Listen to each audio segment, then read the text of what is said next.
have heard of Team Liquid if you follow a lot of games, whether it's through StarCraft, Team Liquid's also really doing well in Heroes of the Storm and a few other games. But you might not have heard too much of Team Celestial. Can you go ahead and give the background of what you know, Amaz, about this team?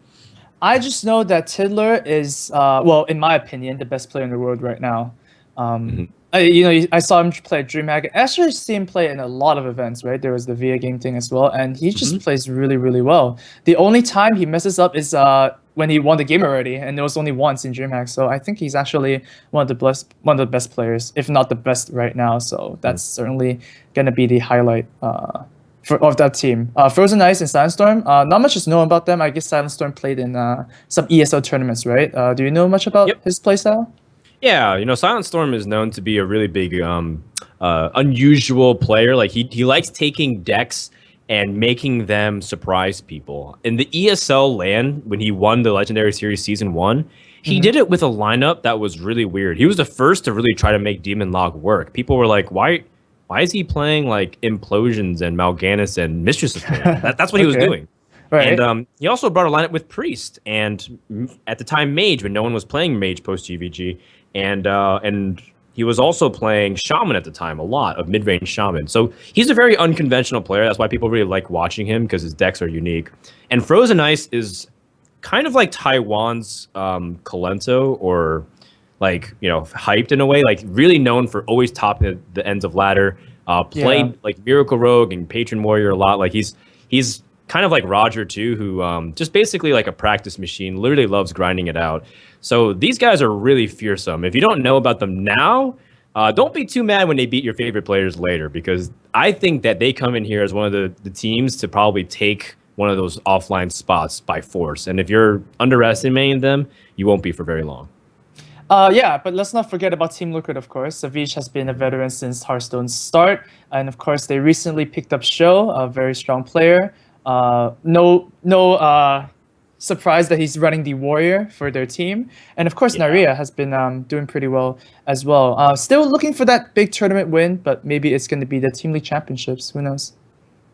Yeah, I kind of imagine the way Team Liquid gathered together and strategized for this was Show was like, okay, I'm playing Warrior. Let's The first thing ever, the other right? 8 classes, yeah. And so All right, yeah. he's like, well, okay, I'll play whatever. And Nyria loves playing his own specialized decks. I'm actually surprised Nyria is not on Warlock, considering that he's been one of the primary innovators for that Malygos Warlock that we've been love seeing so far. But I'm curious, like the Mage here is an interesting pick too. I really think that Freeze Mage is pretty good in this format for sure, but I also feel like other parts of Mage are underrepresented because they're also really strong. It feels like Freeze Mage definitely is the strongest, but there is room to also surprise an opponent too in this type of format. Yeah, especially with all the patrons running around, Freeze Mage is definitely a much better choice because it's only really weak against Control Warrior. Because you guys mentioned beforehand in this cast that Freeze Mage against Patron, you can just burn him out of like minions, and then they don't have anything else to like really kill you, and it goes to fatigue. So that's something we can definitely see.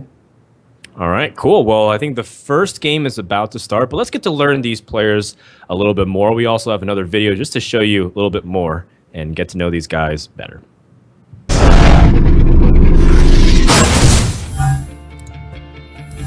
My name is Dan Cho. I go by the name Frodan. I'm the manager of Tempest Road Hearthstone team, and I also work for Twitch as their Hearthstone's partnerships team. Well, I like that Archon's bringing something new, but not too new that it completely throws everything out of order. It's an interesting twist on not only just being able to play Conquest, but also the team dynamics. So I think bringing unique classes and having a really good lineup of preparation, people really undervalue that because it requires a little bit of unique deck building as well as it gives you the ability to play styles, because not everyone has to play the same 3 decks in a best of 5 Conquest format. The secret of being a good caster is the secret to being a good player. Just practice, hard work, dedication, and a little bit of luck. You have to network, be able to talk to the right people, but also be prepared to be in the right spot and be able to go at any time. My biggest achievement in life so far is probably just being able to make a living off of this industry in general. There was a time where I wasn't doing very well, I was a college dropout, and I pursued my dreams and what I love doing, and this is everything that I could have asked for. I think when people have to deal with negative criticism, and just in general people bashing on them a little bit. I think the most important thing is to listen to what they have to say and try to ignore the tone of what they're trying to say. A lot of times people, they express disinterest or antagonism because there's something that maybe they're trying to help you with, but maybe you're lost in the wording, like, no, I'm not horrible or bad, or forget the wording, just try to interpret the tone and see what they're driving at. There's a lot of advice that I'd want to give a person who's first getting into the industry of esports. There's a lot of generic ones too, be yourself, don't be stupid, watch and learn, be humble. These things are pretty, run-of-the-mill. Everyone already has heard these type of pieces of advice. The most important thing that I would tell people to do is to find the right group of friends and circle of influence. I can't just express enough gratitude towards how well everything's been received. I'm just an average person doing what I love, and I can't believe everyone has been so supportive of everything that I've done. I'm so lucky to be where I am, and I want to just always say that I never take anything for granted. I read all the comments, I try to read all the emails and answer as much as I can. And even though I'm only one person, I really hope I can try to represent everybody to the best of my abilities. So thank you so much.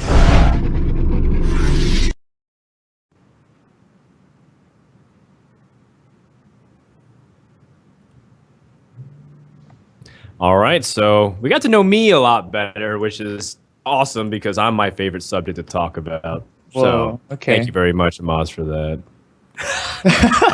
I like the workout. That was just so humiliating. Why'd you show that? Wait, where can people find the full workout clip that you did?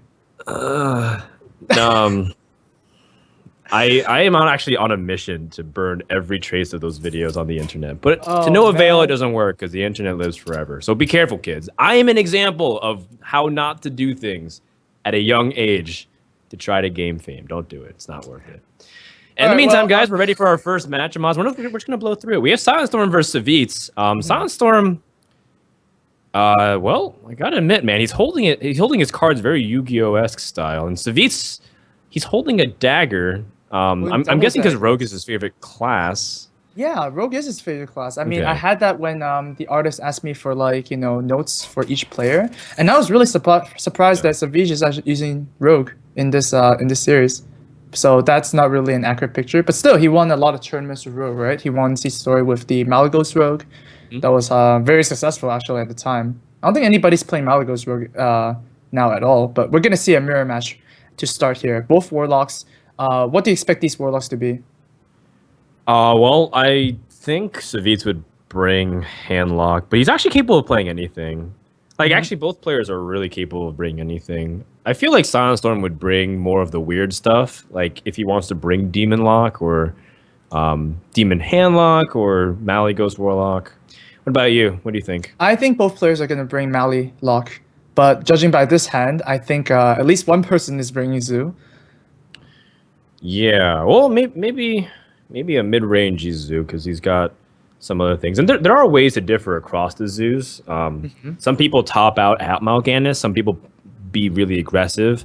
We've seen people also go super aggressive, right? Like Dark Bomb and Soulfire, and playing really big burn cards.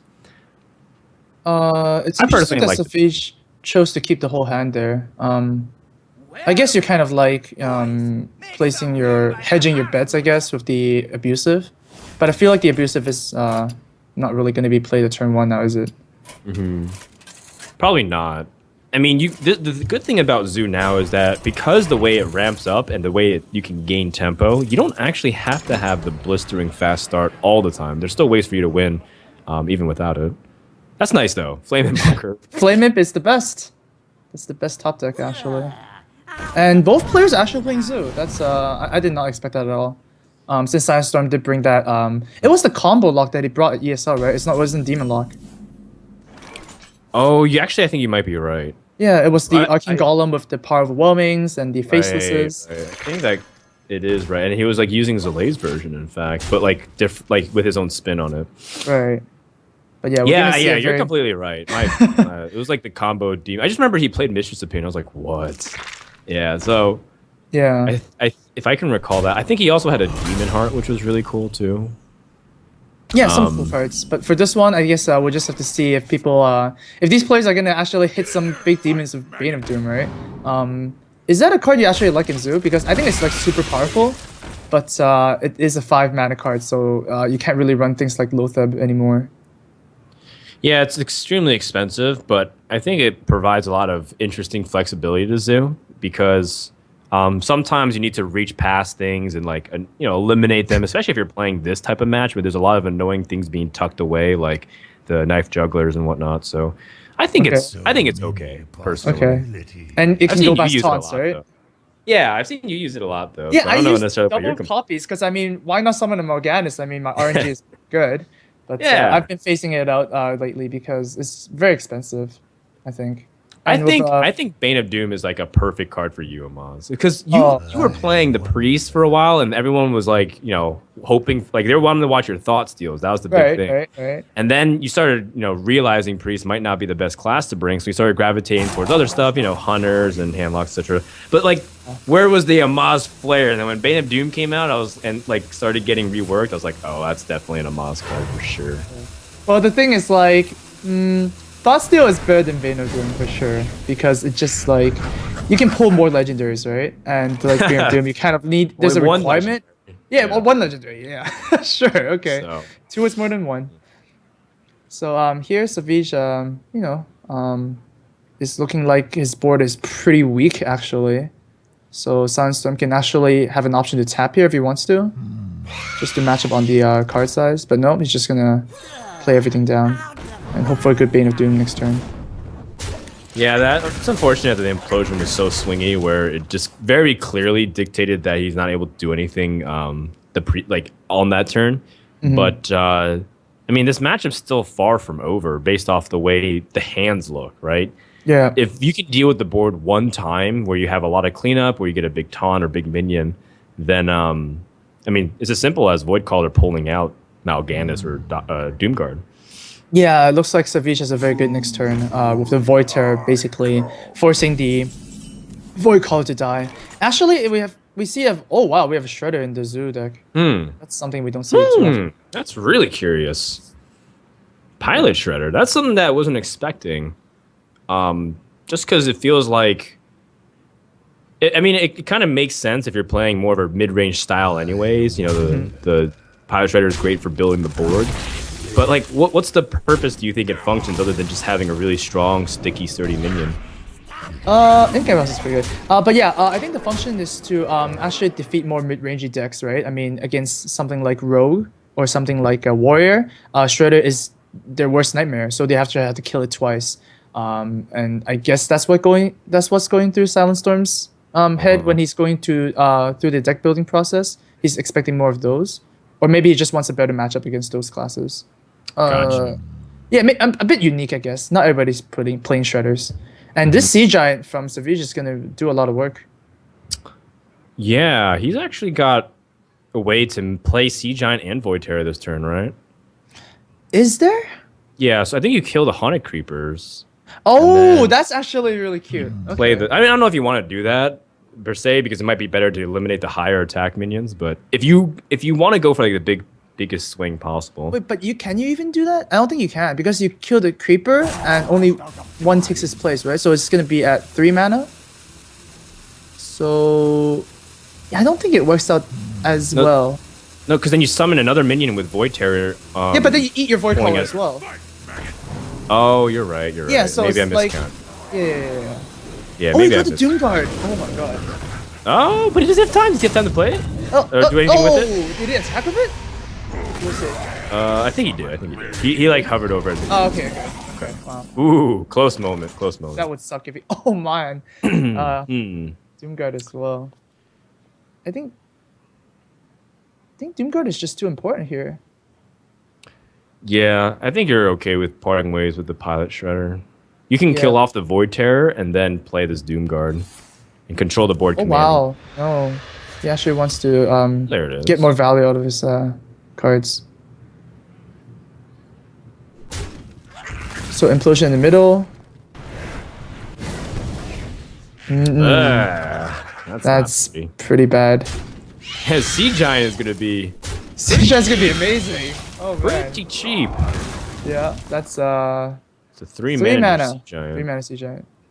Oh, That's not a very good card though. The best would be a 2-drop right now. Nah, 1-drop's fine, I guess. Why not? Yeah, the Void Caller is surprisingly effective, given that his opponent doesn't really have a way to push through it effectively, other than just 1-1s crashing against it, or he wants to use Doomguard. And, well, I guess you can...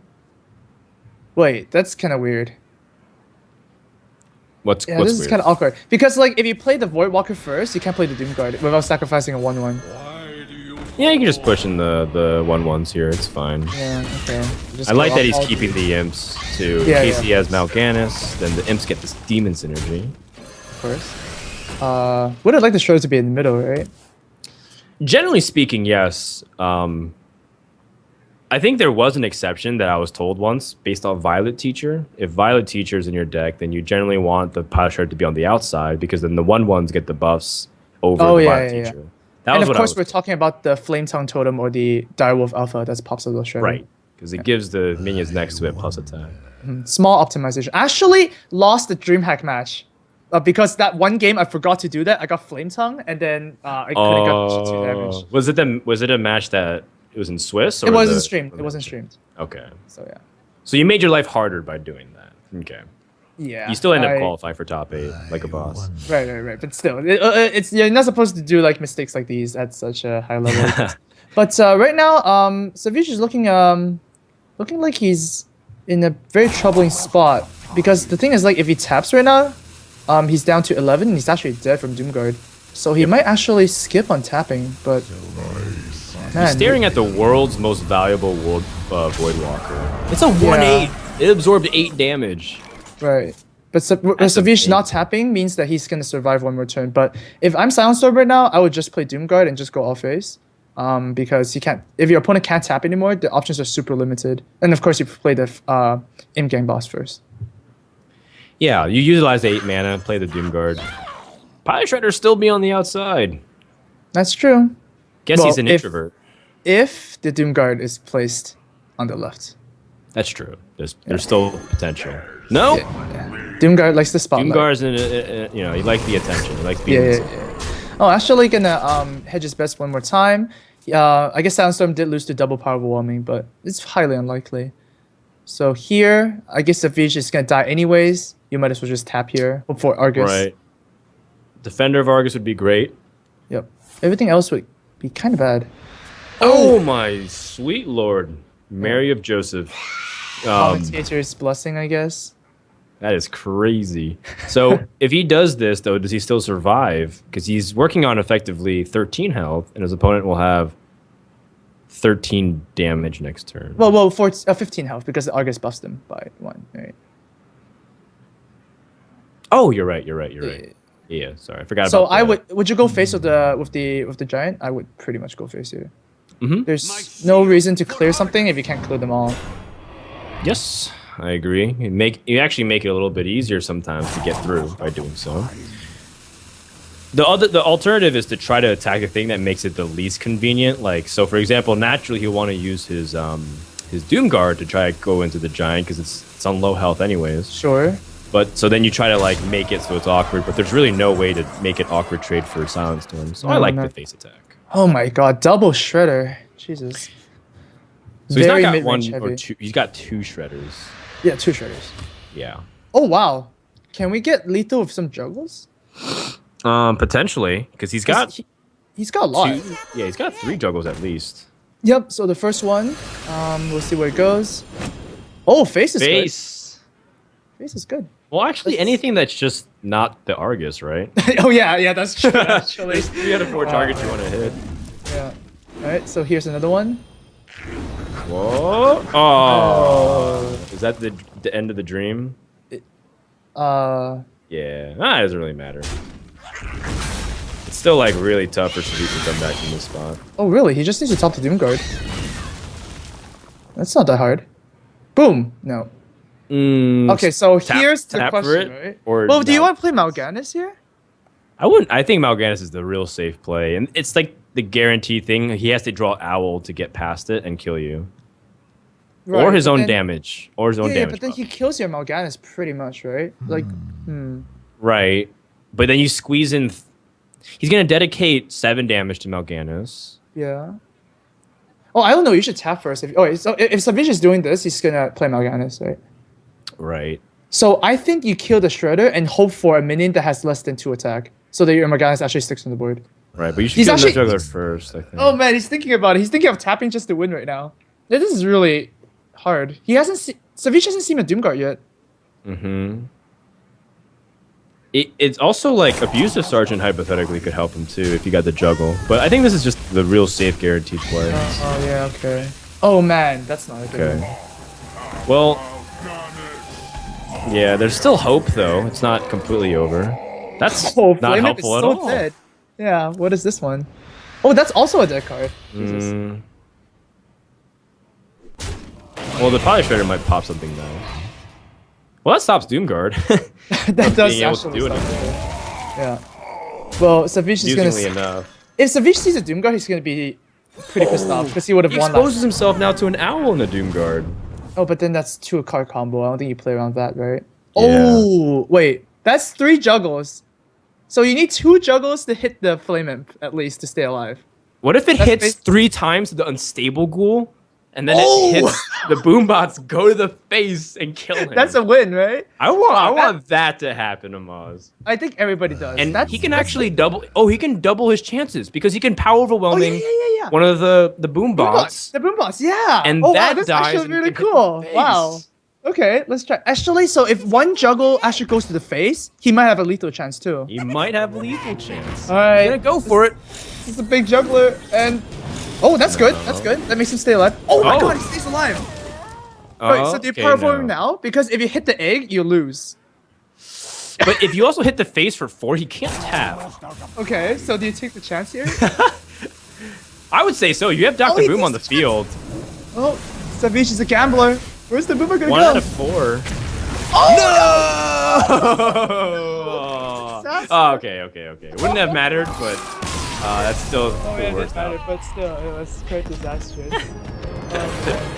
And rightfully so, Silent Storm didn't show the card that Savit he drew anyways, because he would have beaten Savit no matter the outcome of that Boombot hitting. But that was really fun. That was a really fun way to end the game. Zoo games are not supposed